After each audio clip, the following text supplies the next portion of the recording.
ESPN 94.1 FM and AM 930 present The Drive. Brought to you by Huntington Federal Savings Bank. Local then, local now. Member FDIC.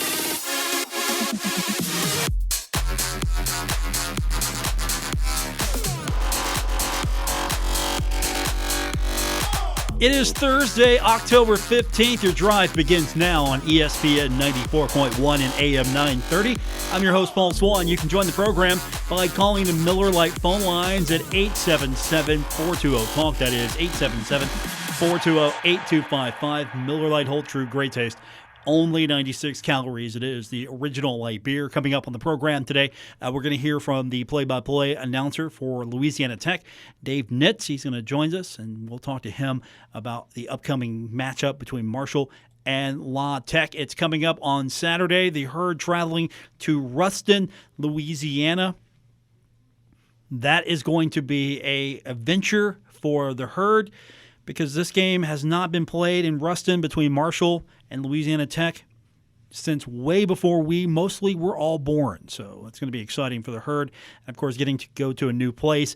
The only bad thing about it, though, is travel restrictions. Well, not really travel restrictions, but more of capacity restrictions. Not as many Herd fans are going to be able to make the trip and be in person in Ruston and see this game. Of course, social distancing and everything that is taking place right now. So kind of a different game, a different flavor. And usually you get to go to a new destination if you're a Herd fan. You're excited. You get to go somewhere new.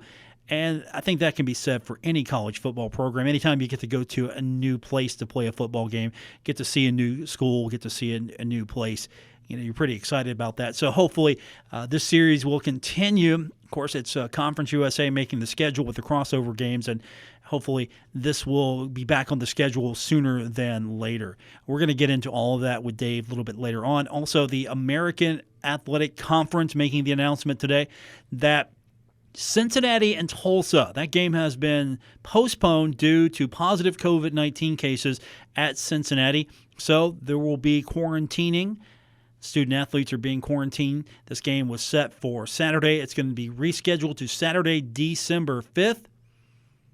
Of course, you're building some flexibility into your schedule. Conference USA making that announcement yesterday that some flexibility has been put into the schedule between the last regularly scheduled game and when the championship game will be played because, well, there are going to be some opportunities there to make up some games. Marshall, Rice, that's one that comes to mind.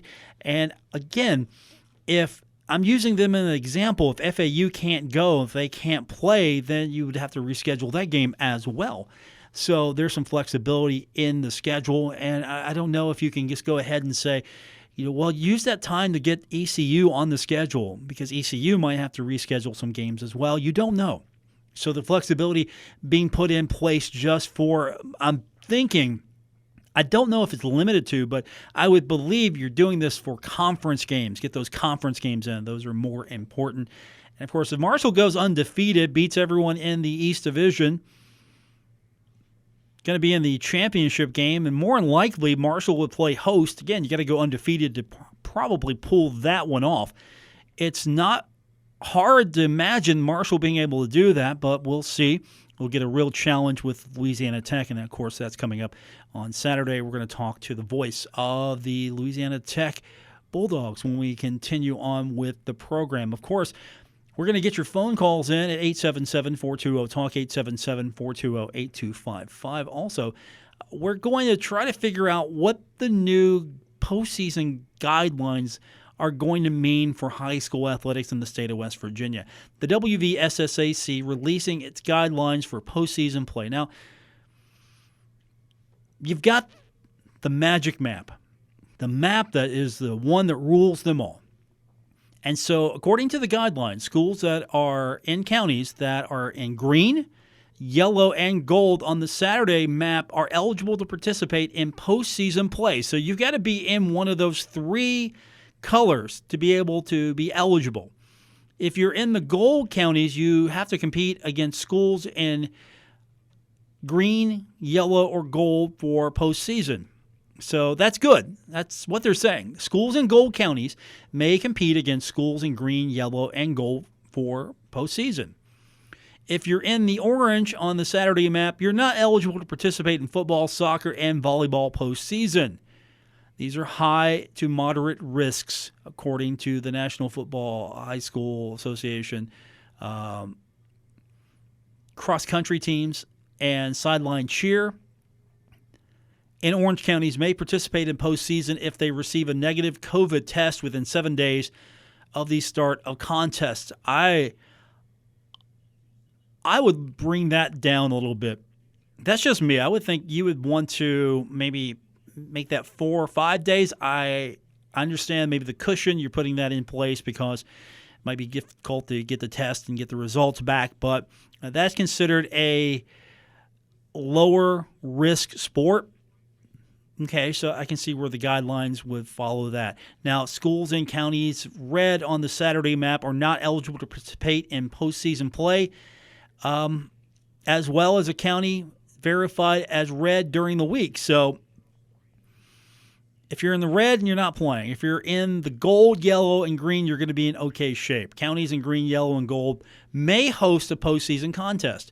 And spectator attendance for postseason contests will be capped at 20% of the facility's capability.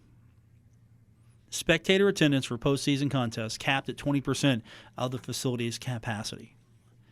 So that's what those look like, and we'll see what it looks like here in the next few weeks. And, of course, schools are scrambling to get as many games in as possible. Schools are trying to get contests, and the schedule's been so flexible. This isn't going to be a normal year for high school football. I'm not saying it's going to invalidate the champion. It's just not going to be a normal year. And the journey for these schools to get to the championship is going to be a little different than we're all used to. We're going to talk Marshall and Louisiana Tech when we continue. Later on, we'll get your phone calls in, 877-420-TALK, 877-420-8255. Paul Swann, your host for today's edition of The Drive on ESPN 94.1 FM and AM 930. And I want to remind you that we're brought to you in part by FanDuel Sportsbook. And right now, you can take advantage of the same game parlay, where you can buy multiple bets from one game into a single parlay. That means bigger payouts if you win. FanDuel will refund the first same game parlay you lose on any NFL game each week up to $10, so you can bet a different parlay risk-free every NFL week all season long. How about that? So you get basically a do-over. That's pretty cool. Get a do-over. You make your bet. If it doesn't hit, you got a second chance. You get that to do it again. That's pretty cool. Now, the Colts are favored by 8 points against the Bengals this Sunday. You know me. I'm taking the Bengals. I don't care. 8 points, that's one of the bets you can make. You can go and look at the app right now and see all of the different parlays and everything you can put together. But you want to use promo code SWAN when you sign up so they know I sent you. That is important. You have to do that. Now, you got to be 21 or older, present in West Virginia, Pennsylvania. Refunds are issued as non-withdrawable site credit that expires in 7 days. The max refund is $10. So there will be some terms that apply, so check the website out, read it all over. Gambling problem, you want to call 1-800-GAMBLER. In West Virginia, you want to visit 1-800-GAMBLER.net. More on the way. It's The Drive, ESPN 94.1 and AM 930. You're listening to The Drive with Paul Swann on ESPN 94.1 FM and AM 930. We're presented by Huntington Federal Savings Bank. Welcome back to today's edition of The Drive on ESPN 94.1 and AM 930. Paul Swann, your host. Coming up on Saturday, Marshall making the trip to Ruston for the first time in, let's put it this way, I wasn't born, and it's been a long time since Marshall's had to make that trip, and I know a lot of Herd fans disappointed that they can't make the trip. And to tell us a little bit more about what you could have expected on a game day is the longtime voice of Louisiana Tech, Dave Nitz. He's with us now on the program. And Dave, I know a lot of Herd fans are disappointed. This is a destination that not many Marshall fans have checked off their list yet as far as getting to go to a game there. I guess not. I guess, you've been down here for basketball, but not football. Herd fans love their football. This would have been a great trip for the majority of Herd fans who love to travel with the football team, but instead not getting the opportunity to do so. What are Herd fans missing? What would a game day atmosphere be like? And, of course, I'm sure it's completely different now with all the precautions and everything that's being put in place due to the pandemic. Well, during the regular time, it would be, what we call tailgate alley. They always invite the opposing fans to come enjoy some of the Louisiana cooking and all that kind of stuff that people enjoy down here. So, they'll miss that. And, and I think the weather, too, probably a little bit warmer than it is up there. I don't know what I'm looking temperature here, 64, 65 right now. Probably around 70 degrees at game time tomorrow evening or Saturday evening, I think. We've had a little bit of light mist of rain, but I think it's getting ready to go away. So it should be a dry night, and weather should be fine. People would enjoy that. I mean, it's just what we call a typical fall evening. I mean, maybe a little warmer than what you expect up in that area. I know because I grew up in that area, so I know what the falls can turn into kind of chilly nights. Dave Nitz is joining us. He's the longtime play-by-play announcer for Louisiana Tech. You've been doing it so long, Dave. How long have you been doing this now? Because they're naming stuff after you now. You're in Hall of Fame, so that means you've been around doing it for a long time. I guess that's the only reason I get things named after, because after you've been around a while. And how long I'm going to keep going, I don't know. I'll keep going as long as they'll keep me, I guess. This is my 46th year. I've always set my goal at 50 years, but I don't know if I'll make it that far or not, but we'll see. But right now, I'm just enjoying what I'm doing. That was going to be my next question. Is it still fun for you? And, of course, obviously, it sounds like it is. You're still ready to go. I am. I've always told people my dad worked at the nickel plant there in Huntington, and I think he worked there 35 years, and I saw him come home, tired and dirty every night. And I said, I don't know what I'm going to do when I grow up. It's not going to be doing that. And, ended up getting into radio, and I've enjoyed I've been in radio for about 58 years now, but I've enjoyed my stay. You've been doing it a long time for Louisiana Tech, and of course, during this week is probably the only time that a lot of people bring up, oh, hey, Dave, he's from here, and of course, you're a Louisiana boy now. You've been there so long. You grew up here, but you're a Louisiana boy. Well, you say that, but I've always said that I still consider West Virginia as home. I grew up in the Milton area, and I've always considered myself. Matter of fact, my ringtone on my cell phone is almost heaven, West Virginia. People hear that and they look at me, what you got that for? And I said, well, that's where I grew up. I grew up in West Virginia, and so I still consider that home. I really do. I went to high school there in Milton. I went to Fairmont State, and of course ended up getting my degree at Louisiana Tech. But where you go to high school and grade school, junior high, I think you always consider that as home wherever you may end up. So other than changing the ringtone this week, you're not doing that. The only thing here is you're going to be rooting for Louisiana Tech, but you're still a West Virginia boy, and I'm sure that makes it fun for you, seeing how successful Marshall's been, getting to work for a program like Louisiana Tech. This game is pretty much a big deal on Saturday between two of the best teams in Conference USA this season. Well, it could be, and I've told other people, I said, this could be a preview of the championship game come December. I don't know. I mean, we still have a long ways to go. I think Marshall has kind of a shortened season. I think I saw where they're only going to play 8 games. We're going to play 11, end up playing 11. Whether we play Rice or not, nobody knows what's happening down there. But I know y'all have lost a game with Rice, and I don't know if we're supposed to play Rice at our place, I think the last weekend of October, so who knows what's going to happen there. But right now we're scheduled to play 11 games. We were scheduled to play 12. We wasn't able to play Baylor or Vanderbilt or UNLV. That was 3 games we lost. We lost another 1AA team. We're able to get another 1AA team, so to speak, I guess is what you call the FCS. We got Houston Baptist in there, and it was a home game. But other than that, it's still a long ways to go for us as far as the conference season, because we've played Southern Miss. We won that game at their place. We have Marshall this weekend. Next weekend we go to San Antonio to play UTSA. We still have to go to North Texas to play. So, we still have a long ways to go as far as Tech is concerned. Well, the good news for Louisiana Tech is you're playing at home against Marshall, and for several games now, Louisiana Tech's been really tough at home. 6-0 mark since 2019 at home, so rarely lose when you take the home field.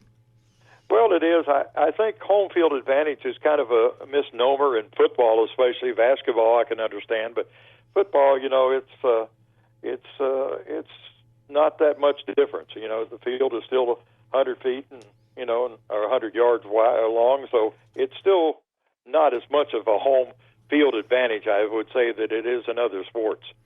Especially with the way we're playing football this season, with the social distancing, the limited crowds, if any, depending on where you're at. You've been around a long time. You've seen a lot of football and gone through a lot of seasons. Does this season compare close to anything, or is every week just a new adventure? Every week's a new adventure. We went to Brigham Young a couple of weeks ago up in Provo, Utah. Of course, they handed us our hat pretty good, but there wasn't a soul in the stadium. None. Zero. We at Tech, we have a 25% limited capacity, which means we'll probably have 7,000 or 8,000 people at the game on Saturday. But the BYU game, I told some people it was kind of like doing an inter-squad game, because there wasn't anybody there. The band wasn't there. There wasn't any cheerleaders. There wasn't anybody in a 68,000 seat stadium except the two teams and the people in the press box. That was weird. Yeah, it just doesn't feel like college football. I mean, we're all grateful. It didn't feel like football at all. I mean, heck, high school games are more exciting than that with fans. Well, hopefully we get a little bit more excitement between Marshall and Louisiana Tech on Saturday. And, of course, joining us on the program, Dave Nitz. He's the play-by-play announcer for Louisiana Tech. Been there a long time. You've seen it all. How good is this Louisiana Tech team? I don't really know, just to be honest with you. We've been hot and cold. I think it really depends on our offensive line. We've had our two starting tackles have been out the last 2 weeks because of the COVID-19, and Skip says that he thinks they could be back this week. We won't probably know until Friday after they test for the final. They test 3 times during the week, which I think is a conference rule, but so we'll test again Friday, so I guess we'll know Friday whether we'll get those two guys back right now or not. So we really don't know at this particular point, but our offensive line has been really a question mark because we lost a lot of folks on that offensive line from last year. We lost a lot in the defensive secondary. We have some young guys in the secondary who really stepped up and played quite well. And, of course, 2 of those guys that we had in the secondary last year are now playing in the NFL, one with Kansas City and one with Oakland. So you miss people like that. But I think right now it's really hard to tell where this team is or what they can go. We have a transfer quarterback, Luke Anthony. He transferred from FCS school at Abilene Christian out in Abilene, Texas, and he's kind of stepped up and has been the leader. Aaron Allen has played quite a bit. Of course, he started the game at Marshall last year and didn't fare too well, and started 2 games last year, and we lost both games that he started in. But so I would, it just depends on what our offensive line can do and how they can give Luke some protection, and also a running game with Justin Henderson and Isaiah Tucker back there at the running backs. Yeah, you look at Tucker, 5th La Tech player to record multiple touchdowns in a single game this season. Is this a team that gets it done by committee? Does any 1 or 2 player really stand out when they take that offensive side of the ball? Not really. We have I was looking at my chart the other day, about 8 players that have caught, multiple passes. Matter of fact, a guy named Smoke Harris has already caught 13 passes this year. Adrian Hardy has caught 9 passes, 6 passes for Isaiah Graham. Griffin Abear has caught 8 passes, including 2 touchdown passes and an outstanding catch against Southern Miss that won that game. And he kept 1 foot down in the back end of the end zone to they had to go to a replay, and that was the winning touchdown in that game. So we have multiple players that can do that. Speaking of your phone, we hear it in the background right now. It is true. Country Roads, almost heaven. Yeah, it's my ringtone going in the background on my cell phone. We love it. We love it. Well, I do too. I tell people, it's like I told you earlier, it's home for me. We had to go back about a month ago. My mother-in-law had passed away, and she lived in Barbersville. Actually, she was living with us down. She'd moved here about 7 years ago, but she passed away, and we had to go back to Barbersville, Huntington area, and spent 3 or 4 days for the funeral and all that. So it was good to get back.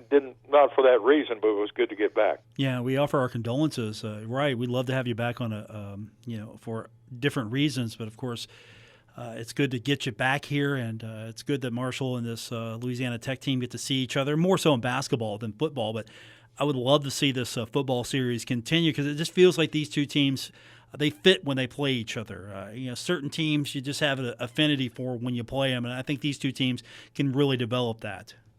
Yeah, the only time that Tech has beaten Marshall was in Ruston in 1942. And I'll give my age away because that was the year I was born. And Marshall had to come to Ruston, and I think Tech won it 26-0, I believe, or something of that score. But that was 1942 is the only time that Tech has. Well, we've only played 3 times. The other 2 times were played in Huntington. And of course, people down here don't remember where Marshall used to play at Fairfield Stadium. I remember that stadium quite well because I played some high school football games in that stadium. Yeah, it's a different day and age. You play at Joan C. Edwards Stadium. It's definitely not Fairfield. And no, it didn't. Unless you played or you were at Fairfield, you really can't describe its unique charms, I guess is the best way to describe it. Yeah. And, of course, the last time we were at Marshall, they were commemorating the plane crash, and I go back to that. I lost some close friends in that. Gene Morehouse, who did the play-by-play for Marshall, was on that plane crash, or in that plane crash, and I worked for Gene at WJLS in Beckley many years ago. So he's a guy that kind of took me by the ear or the nose or the hand or whatever, and kind of taught me how to do things when it comes to play-by-play and what to do and when to do it. So that was a tough loss for me. I was actually doing the broadcast for William and Mary at the time, and we were on our way back from Charlotte. We had played Davidson that afternoon when I got the news about the plane crash in 1970, and it was tough on me just knowing that we lost some coaches I knew and some players I think on that team were from Milton. So it hit home. It hit home, really did. It still resonates. We're coming up on the 50th anniversary later this year. It still resonates for people that were there and that were part of everything that happened firsthand. Oh, I think so. It will probably live forever. I mean, the way that Marshall has done it with all the memorials and all that. Matter of fact, we played in a basketball tournament several years ago when Carl Malone was here at Tech. It was the Marshall Memorial Tournament, basketball tournament at the Henderson Arena. So they've kept that memory alive, which I'm glad to see. And I had a chance to visit with Keith Morehouse. I think he's still doing TV in the Huntington market. And I told him when I first met him, I said, I just want to tell you how much I appreciate what your dad did for me when I was growing up at 22 or 23 years old working in Beckley. And he said it's amazing because a lot of people have told me the same thing, that going through broadcasting, that how Gene helped young people to come through the business. Keith is still on the air and probably getting ready for his broadcast now, and his studios are about a block away from our studios, so he's still getting at it every single day doing the sports. Well, that's good. That's good. I'm glad to keep that alive. It really is. Joining us on the program, the longtime play-by-play announcer for Louisiana Tech, Dave Nitz. And Dave, we've talked about Louisiana Tech, but I want to get your perspective, your opinion. You've seen Marshall now a few times, I'm sure. What stood out to you, or what are your impressions when you look at the Thundering Herd? Well, I think the quarterback, and I'm trying to think of his name, the redshirt freshman. Grant Wells. Yeah, well, he is really surprised me. A lot of times that redshirt freshman has to have some growing pains, but it looks like he's stepped in, and it almost looks like a veteran back there now. And of course, you have Brandon Knox, that running back. I mean, he's just a horse back there to bring down. So I think those are two of the people that Tech have to really keep their eye on how they're going to handle that from a defensive standpoint. But those are the two that really stand out in my mind. What do you think of that Marshall defense? Tavante Beckett, 3 takeaways, really 3 fumbles, 1 for a touchdown. I thought Western Kentucky and Marshall would be a tight game, and it was nowhere close to that. Yeah, the defense is probably you look at the offensive line and defense too. There's a lot of seniors on those two sides of the ball, and that makes a world of difference when you have seniors that have been through the wars before and know what to be able to how to handle it. And I think that is really a big difference. That's the difference. One of the difference between the two teams, because Tech is not senior laden at all right now. We lost a lot of seniors off last year's ball club. We got a couple, but from the defensive standpoint, we lost 3 linebackers and the 2 guys in the deep secondary. So we've got some growing pains there to do. What do you think it's going to take for Tech to come out top on this one? I think we cannot make mistakes and be able to maybe score early. Get ahead, get a lead early, and see how Marshall handles that on that end of it. What they do when they get the ball, and I think if Tech can control the tempo of the game, I think that will be a lot of difference, because we're not just one-sided like we have been in the past years where we pass. We pass a lot, no question about it. I mean, you look at us, we average about 275 yards a game passing and only 139 yards rushing the football. But still, I think we're more of a rushing team than we are a passing game right at the present time. And I think we have to set the tempo of the game early. I think that'll come into play a little bit more, maybe even force it to a point to try to maybe keep Marshall away from the ball, just keep it out of Marshall's hands by dominating the time of possession? Well, you would think so. That would be a good thing. We thought the same thing with when we played an FCS team in Houston Baptist, because they throw the ball around the ballpark like crazy. And I thought, and I was talking to our offensive coordinator before the game. I said, Joe Sloan, I said, I guess we'll run the ball a lot today. And he said, no, look for us to pass it. So we came out and matched them pass for pass and ended up 66-38 on that game. We won it. So we threw the ball around the ballpark a lot that night. And so I don't know. You look at it on paper, you'd say, yeah, looks like Tech would probably run the ball a lot. But I think a lot of times our passing game is a short passing game. It's almost like a running game, getting maybe 4 or 5, 6 yards at a time. Joining us on the program, the play-by-play voice for Louisiana Tech, Dave Nitz, longtime voice for Louisiana Tech. He's going to be doing this for another, at least, 25 years, right? Yeah, you said 3 or 4. I'm thinking 25. Yeah, I'll take 3 or 4. I just worry about the next game at my age. Well, the good news is the way the schedule's been spread out, you can at least maybe take a day off once every couple of weeks, right? You might get a free week now and then. I'll tell you, it's crazy. I told somebody the other day, I said, I'd hate to be a coach in this day and time, because you don't know who you're going to have playing for you, because they may test positive on this COVID-19. You don't know who you're going to play. You don't know where you're going to play. I mean, it has to drive coaches crazy right now. I don't care who the coach is or who he's coaching. I mean, it could be Alabama, it could be Marshall, it could be Louisiana Tech. It doesn't make any difference.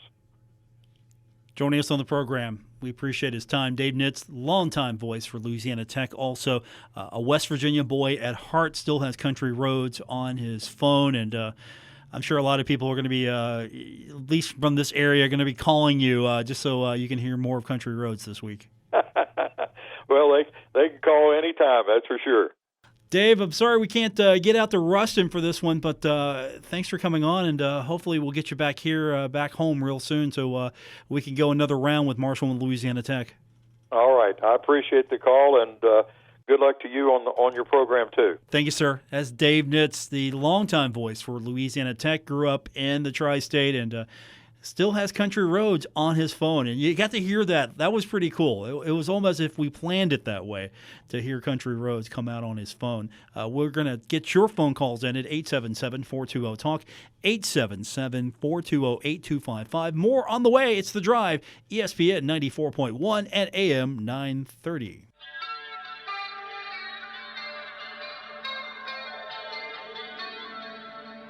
Now, back to The Drive with Paul Swann on ESPN 94.1 FM and AM 930. We are presented by Huntington Federal Savings Bank. Welcome back to The Drive on ESPN 94.1 and AM 930. Paul Swann, your host for this Thursday, October 15th.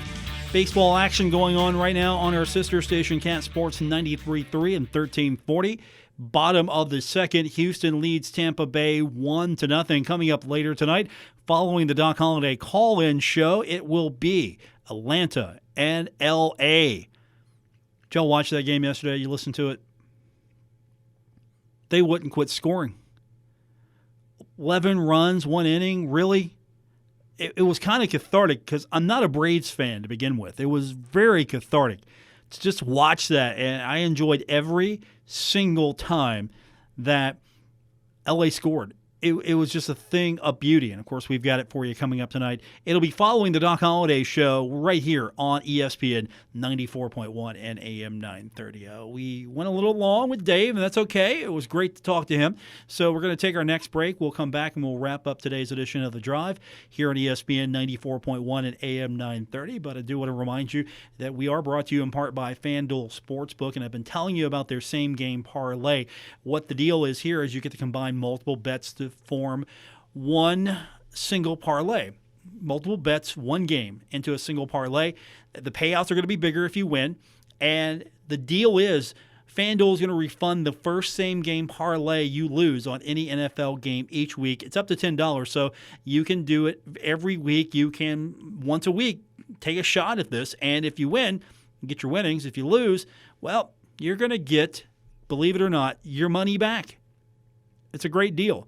And as I've told you, because FanDuel likes me to look at they like me to look, I don't know why. They like me to look at the game, and I keep telling them, I'm taking the Bengals. This is not good advice for the listeners. I'm taking the Bengals. The Colts are favored by 8 points against the Bengals. I'm taking the Bengals. I always take the Bengals. Promo code SWAN when you sign up so they know I sent you. Must be 21 or older. Present in Pennsylvania or West Virginia. Refund issued as non-withdrawable site credit. That expires in 7 days. Max refund is $10. Terms apply. Gambling problem, 1-800-GAMBLER. In West Virginia, you want to visit 1-800-GAMBLER.net. We wrap it up when we continue with today's edition of The Drive, ESPN 94.1 and AM 930.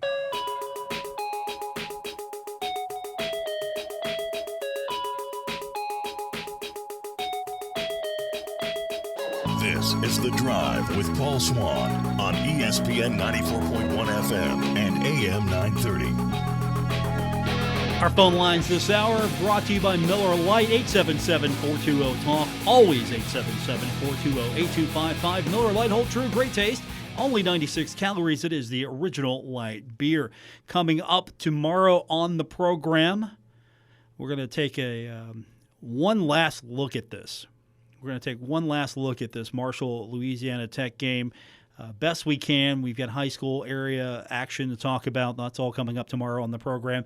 We'll have the aftermath of all the MLB action from tonight. We will, of course, bring it all to you and then get you set for, at least here on ESPN 94.1 and AM 930, we will have Huntington High School football. That's coming up tomorrow, as we always have it, right here on your home of the Highlanders, ESPN 94.1 and AM 930. So that's all coming up tomorrow. And don't forget, if you missed any part of today's program, what you want to do is go and subscribe on Apple Podcasts, Spotify, wherever you get your podcasts. You will have the show delivered to you. So if you can't listen live every day, but you want to keep up, have it delivered right to your phone, your device. You got a smart speaker, you tell that speaker, I want to hear the show. Don't say it like this. You tell Alexa, you say, Alexa, play ESPN 94.1, and you can then listen to the show through that app, or you can just tell Alexa to listen to the show, and it will play it through your podcast provider, however you've got it set up. It's real easy. Don't forget, go to the website, WRBC.com. You can get the Alexa skill there. And that's going to do it for this edition. Thanks for tuning in. Back tomorrow, doing it all over again here on ESPN 94.1 and AM 930. WRBC Huntington, W227BS Huntington, your flagship home of the Marshall Thundering Herd and The Drive with Paul Swann, ESPN 94.1 FM and AM 930.